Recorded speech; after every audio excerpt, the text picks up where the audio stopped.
Good afternoon. Welcome to my presentation about how I wrote the Cyberpunk 2077's character Judy Alverez and what that adventure has taught me as a writer. So briefly about myself, a short presentation of who I am. Actually, on the screen right now, you should be able to see two of my most memorable characters that I created. One of them is obviously Judy Alvarez. I hope at least some of you are familiar with that character and Cyberpunk in general. If not, it's okay, because I will describe her arc in order to make the points that I want to make. The other character is the talking horse Roach, who talked for only one small quest in Blood and Wine expansion for The Witcher 3. These are my beloved characters, and I'm only kidding a little bit when I say that. I joined CD Projekt Red in 2015, so that's quite a while ago. I worked on Cyberpunk for a long time, and now I'm working on the new installment of The Witcher. I'm also an academic teacher. I teach screenwriting in the game development department of Warsaw Film School. I published a book. The title of it is The Seven Glasses, and I translated the title just for you because the book is only available in Polish, so don't bother to looking it up. I'm sorry about that. I also mentor girls in this program entitled Girls in the Game. That encourages young girls who wish to become developers in future. Okay, so let's discuss the character of Judy. If you have ever played any of CDPR's games, or you are generally familiar with them,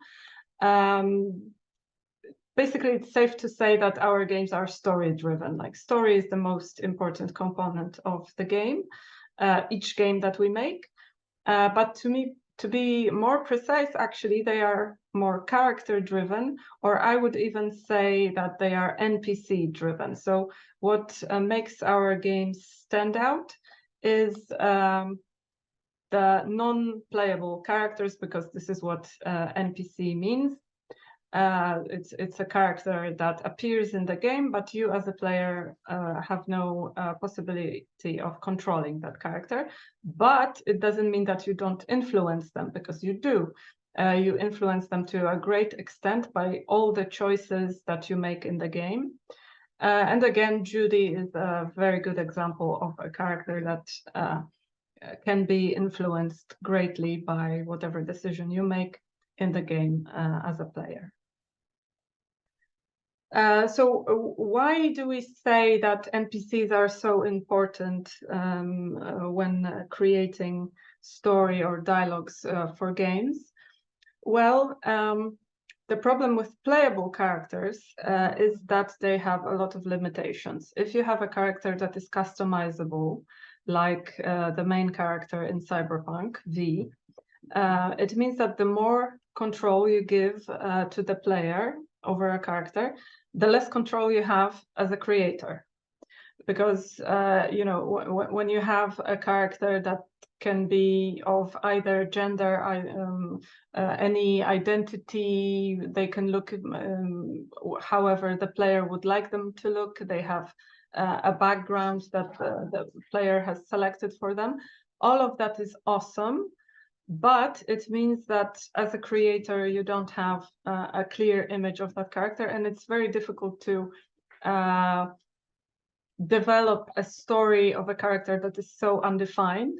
So with NPCs, you don't have that. Also, the playable character has to be relatable or preferably likable for the players. When you have a huge game that takes over 100 hours to complete, you don't really want to be stuck with a character that you would roll your eyes over all the time, that you basically dislike and disagree with. So that's a limitation as well for the writers. And another thing is that playable characters will not surprise you as a player, because if you are controlling that character, if you have to make decisions on behalf of that character, it means that there is no space for being surprised or intrigued by the motivations of your character, because usually we strive for making the playable character's motivations as transparent to the player as possible. That increases immersion, but also that makes the character less interesting, let's say, at least from the point of view of a writer. So with NPCs, we don't have all that. This is where we can really shine. They don't take up the whole plot. Their arcs are usually smaller in scale. They are more manageable. You can take that story to whatever direction you want. And they don't have to be likable at all. They can be villains, or they can be shady. They can lie to you. They can do whatever is good for the plot. So that gives us a lot more freedom in shaping those characters. And also their motivations don't have to be as transparent to the player, and preferably they shouldn't be even, I would say, because that would mean that the game is not interesting. So that's why most writers probably would agree with me that writing NPCs is what it's all about and what makes our job so interesting. So as I promised, I will describe Judy's arc now, and be warned that there will be spoilers. So sorry about that, you have been warned. If you don't want to if you want to avoid spoilers, you should, for some minutes, you should just run away, cover your ears, cover your eyes. You've been warned. So the arc, as I said, most of all, this is a revenge story, because Judy has a very good friend in the game called Evelyn, and something awful happens to that character. So Judy's arc is basically first trying to save that friend, and when it turns out that it's impossible, then she just wants revenge. And you can observe, go through all of those things with her. This character is also very good for world building, and I will go into more detail on that later. She's a romanceable character in the game, and that's something that players usually pay a lot of attention to. She reinforces LGBTQ+ representation, and that's something that the Witcher games were lacking, actually. And with Cyberpunk, we could develop some characters that would be representative of that community as well. Yep, spoilers I already mentioned. So Judy is a brain dance specialist, and what it means is that she deals in tech that allows you to experience what another person has experienced and recorded. So basically, it's like virtual reality that is playing directly in your brain, and it's highly addictive. And I recommend watching the film Strange Days. It's a film from the 1990s, I think, so quite old, but still very good. And they even use the same word to describe that technology. So that's what braindance is, and I think it's very characteristic of the genre itself. So by making Judy a specialist in that field, we help world building in Cyberpunk. So as I mentioned, her best friend, whom you can see in the picture, Evelyn Parker, she goes missing as a result of a heist in which your playable character V was involved as well. So the relationship to start off between your character, here you can see this girl in blue eyes as V, in blue hair as V, because you can customize that character. She can, or he can look however you want. In this fan art, she's the one with blue hair, and Judy, you saw her before, so you know she's the other one. So that relationship starts off quite badly because Judy is very distrustful of your character, and rightly so. And as I mentioned before, it's all up to you how you develop that relationship. You can end up in a romantic situation with her, but it's not granted. It's all up to your decisions as a player. And already I mentioned that this is a revenge story. Her whole arc is driven by that.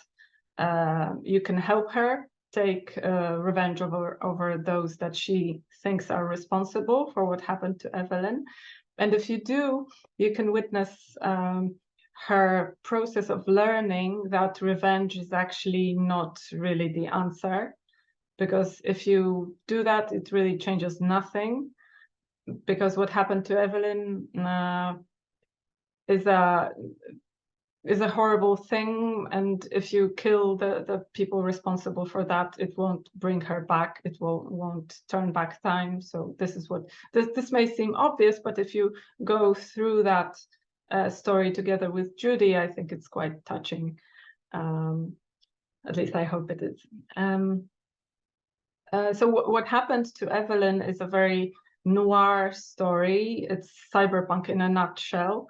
It basically means that if you are an individual who tries to go against the system, you are bound to lose from the beginning. Evelyn tried that, and that ended badly for her. And it's also a warning for your character, for V, who also tries to go against the system. So now I will discuss briefly another character that was an adapted character in The Witcher 3. If you played that game, you probably know who this is. This is Yennefer of Vengerberg. And she's a character that was taken directly from Andrzej Sapkowski's books. Like, she was, I would say, transplanted from the books straight into the game. Including the way she was described in the books. She never wore any other colors of clothing than just black and white. And in the screen, you can see that she actually is wearing those colors in the games as well.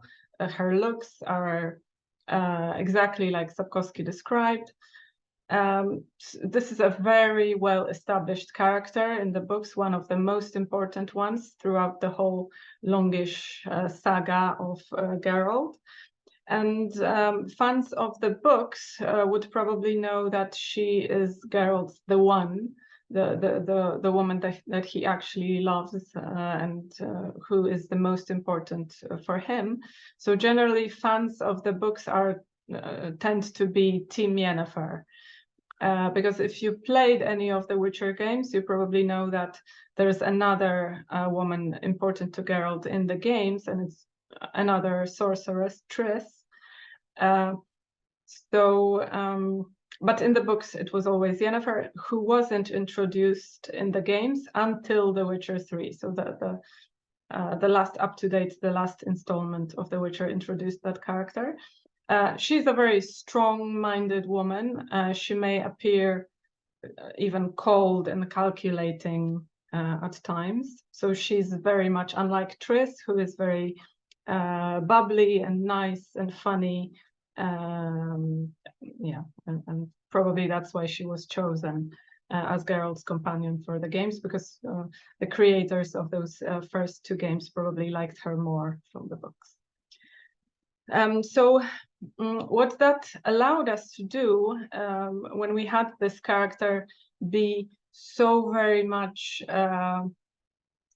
well described and well developed in the books is we could use that to push for some, let's say, unpopular solutions. For example, when somebody was complaining that she isn't very nice to Geralt, and if she loves him, then she should be nicer.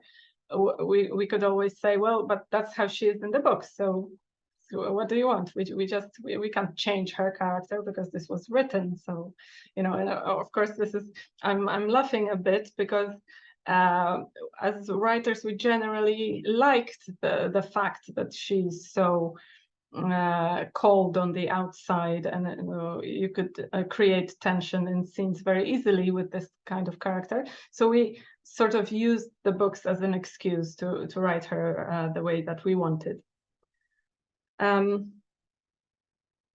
Also, she just the fact that she is who she is, which is a very strong-willed woman that takes no bullshit from anyone. It means that if we wanted to stay true to that part of her personality, it would force the plot in certain directions. Because I already mentioned Triss Merigold, who is another love interest for Geralt, and she's also present in The Witcher 3. And we gave the players an ability to romance both of them. If you were attached to Triss as Geralt's companion from the previous 2 games, then why not? We gave that freedom to the players. But what it meant that there is no way that the book Yennefer would ever take that well. So if you try to do that in the game, you will have quite a funny scene that sums it up quite nice, and I won't spoil it. Maybe you remember it, or if not, I encourage you to play it. Okay, so coming back to Judy now. So very much unlike Yennefer, Judy was a completely original character created especially for Cyberpunk 2077. She's not mentioned anywhere in Mike Pondsmith's source books or in any of the stories that he wrote. So she was created by us for the game. And I will tell you what that process has taught me. First of all, when you create a character, you shouldn't try to come up with characters that you like for some reason, that you think are interesting, and then try to build a story around them, because that's not the best solution. I think that it's better to think of your story first and foremost. Of course, if you are creating a game that evolves around story as much as our games do. So it's better to think of characters that would support the story that you are trying to tell. So Judy is, as I already mentioned, a great representative of the genre, because a favorite slogan of Cyberpunk is high-tech, low-life. And with Judy, this high-tech is very obvious because of the brain dance technology that I was describing. Low-life, again, in that arc is very, very present, because if you follow her arc, you try to find what happened to Evelyn, and you are taken into Night City's dark underbelly, and you experience that low life very up in a close-up. I already mentioned as well that the genre of cyberpunk is noir. So again, this whole arc involving Judy touches on that subject to a great extent. Gangs are also very important part of the cyberpunk world, and Judy is a member of a gang herself, and she also has dealings with some other gangs, and you can experience that whole dynamic through the quests with her. Another important slogan for cyberpunk is style over substance, and again, you can see that for Judy, style is very, very important. And also brain dance has probably something to do with that as well. Social injustice, another big topic of cyberpunk. And again, this whole storyline involving this character deals with social injustice to a great extent. And you have big corporations that destroy societies and the whole subplot illustrates that as well. Another important rule that I learned while working on this character is that you shouldn't make your character player-centric. At the beginning of that storyline, Judy doesn't trust your character. She doesn't like you. She doesn't want to talk to you. She doesn't want to help you. And during production, I have come across many concerns that maybe she should be a little nicer to you as a player. You know, maybe she should be more willing to help you, because it's not a greatest feeling in the world when you're trying to do something that the game is asking you to do, and there is this NPC that is supposed to help you, but she doesn't want to. And I didn't have that luxury of pointing to a source text, like in the case of Yennefer, because there was nothing to back me up. I just had a quest designer, Sarah Groomer, helping me in that battle against all of those, you know, directors who wanted to change her character to be more likable or nicer towards V.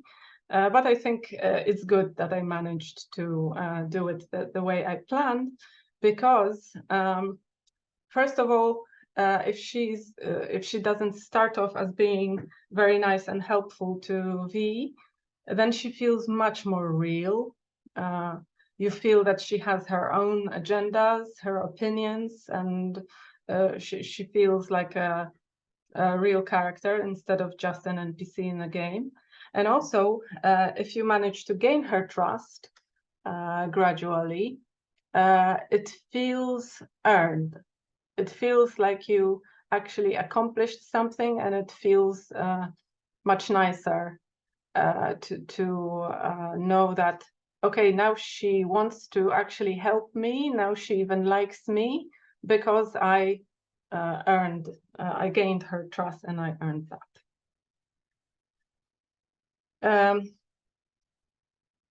The third thing that I learned, I already said that she's a romanceable character in the game, but she is only romanceable if you roleplay your V as a woman who identifies, a person who identifies as a woman.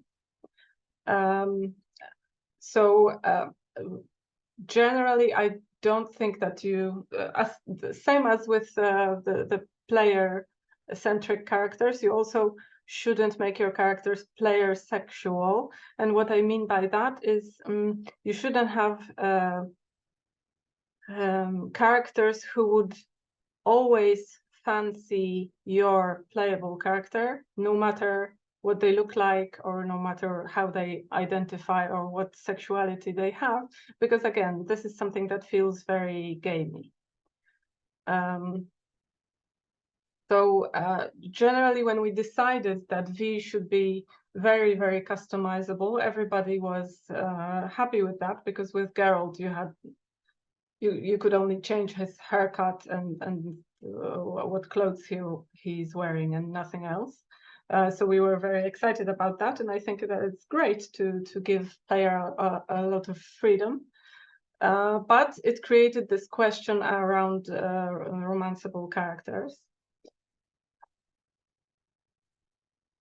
Yeah, but we finally decided that we should give those characters their own identity as well. So it means that if you play a straight male V, then you won't be able to romance Judy in this game at all. And we suspected that it would create some uproar in the game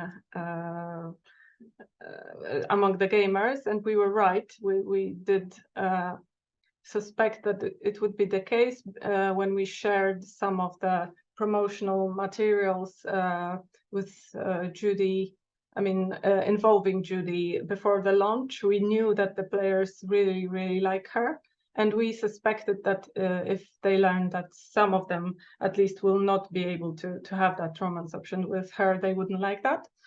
And we were right, because a lot of players didn't like that. But then on the other hand, there were some players who really liked the fact that she is a representative of a queer woman, so that balances it out. And also what it means is that those intimate moments with those characters don't feel gratuitous, because it's not like every character would just fancy V because this is the avatar of the person who is holding the controller. You actually have to be in some ways attractive to those characters as well, and not every character will be all that into you. Okay, another important thing when you create a character is to always think about their backstory, even if it means that that work will only be, or mostly be, will stay in your head as a writer, because you won't use all of that backstory anywhere, because the scenes are not about that. You know, it's not as important to the player to know what was going on with Judy years ago, who she was in a relationship before, and so on and so on. But it's important if you as a creator know that. So now I will show you a scene from Cyberpunk. I hope it will work. Let's just keep our fingers crossed that it will.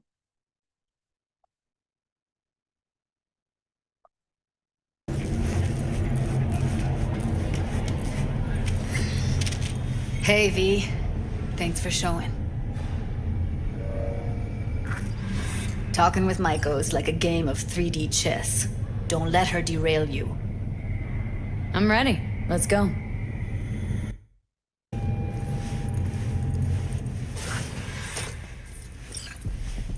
Judy Alverez. I'd say it's great to see you, but I've never been one to lie. Also, I never like surprise parties, which you know. Yup, bet I even know why. Thought you'd hit rock bottom when you joined the Mox. Guess you've managed to stoop even lower now. Consorting with a persona who is very non grata. Yes, V. I mean you. Came to Clouds for info, left with info. All the while, I did my best to make sure no one standing in my way ended up in a garbage bag. Appreciated. Now what exactly are you after? Judy has a proposal about Clouds. Wanna come back? Done. Always valued your skills, you know that. Just don't get why you had to drag this loose end in here. Stop treating dolls like meat and I'll consider it. But first things first. Clouds needs to be taken from the Tiger Claws. Okay, look. It's clear what happened to Ev was traumatic. Huh? I was convinced you didn't know. That girl was asking for an unhappy ending. I was just surprised it took so long. We gotta do something, or everyone will end up like Evie. Woodman raped her while she was unconscious, then sold her like she was so much scrap. Yeesh, you've always been unstable. Okay, since you seem more reasonable, care to explain what this is about?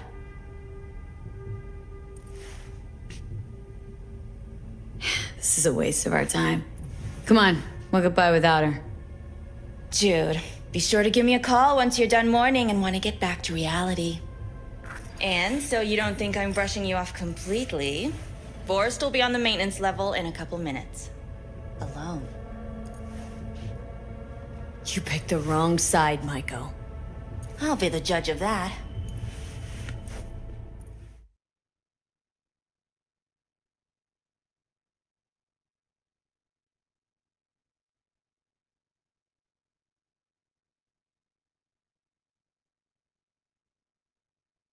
Okay, that was all of it, but now I can't move my slides. I don't know what's going on.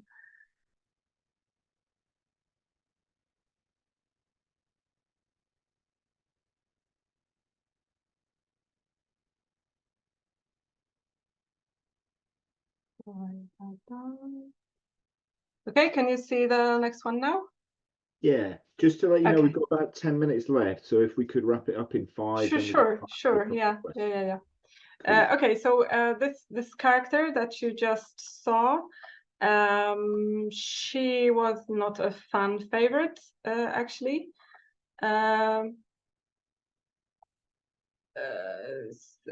She, no matter what you do, as your playable character, she will always basically just try to use you to your advantage. These are all the quests that she appears in.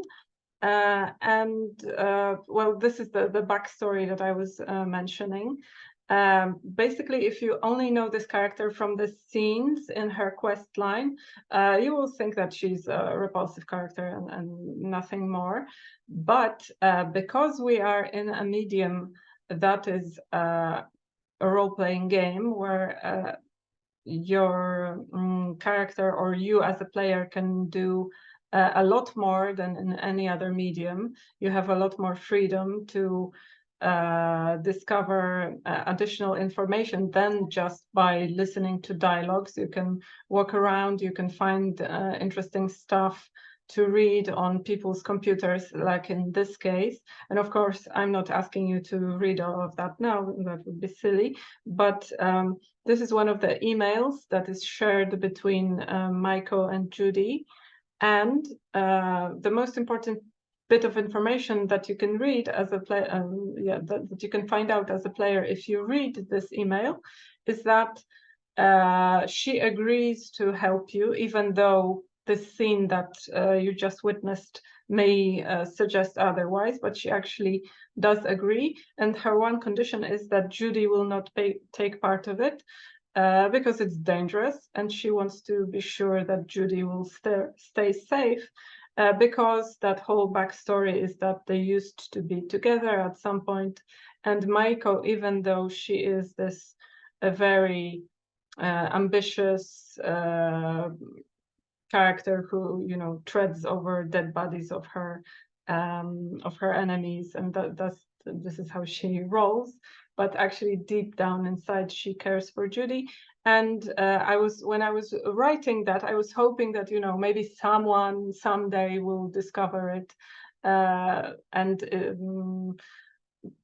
so this whole backstory that was created in my head, I wanted to give the players an opportunity to discover it, but it was never meant as part of any scene because it's not as important. I just wanted to add some layer to that character that would be satisfactory when the players find it. And actually, after the game released, it turned out that players did discover it. So yeah, so that basically means that it's worth doing. And like I said in the beginning, even if you never share any of that backstory of a character with players at all, it's still beneficial to you as a writer to know all of these things because it influences the way you write your character to a great extent. And that's it. And now there's time for questions.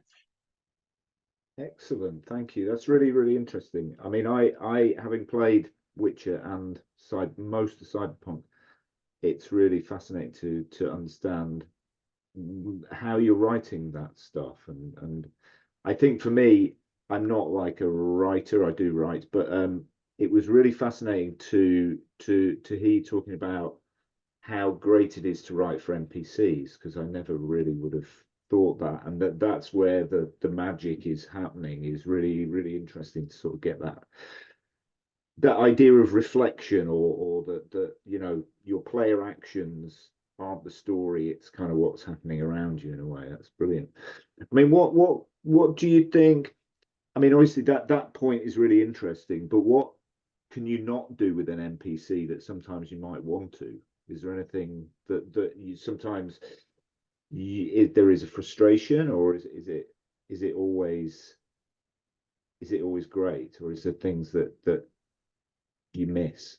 Well, it's I think when you work, I don't have any other experience of working anywhere else as a writer, except for writing my own novel, which is totally a separate thing. But I never worked in a smaller company where, for example, I would be the only writer or the only person responsible for narrative. Ever since I started, I work in a very big team of other writers, quest designers who also influence the narrative, and then there are discipline leads and directors and the game director, and everybody has a lot to say about what the narrative of the game should be. So it's not the question of not being able to do something with an NPC, because basically we can do whatever we like, but the decisive voice belongs to the game director. So even if I, as the creator of the character, wouldn't like the storyline to go in a certain direction, I can voice my opinion. Of course, I can discuss this, but the bottom line is that the game has a director specifically for making those choices and those decisions. So you have to just meet in the middle. Or sometimes you just have to take that feedback and just implement it, because that's my job. That's what I have to do. But having said that, it's always been a very open environment, and I can always be sure that my concerns will be heard, and I don't have to to try to just keep my mouth shut and just do what I'm told. I can always discuss things with anyone, and it happened multiple times that I was actually able to convince someone that, just like in case of Judy, who everybody, including the game director, at that time wanted her to be nicer, but I said, well, she will be eventually if you earn it, and they let me do it. So yeah. Yeah, cool. Okay, we're nearly out of time. I just I'm sure you get asked this all the time, but what advice would you give to somebody who was interested as a writer in writing for these kind of big video games? Yeah, I would say just go for it. I came across many people, even from the industry, like writers from other companies who don't have this system of branching dialogues, who write dialogues for games, but they are they don't use choices at all, or to very limited extent.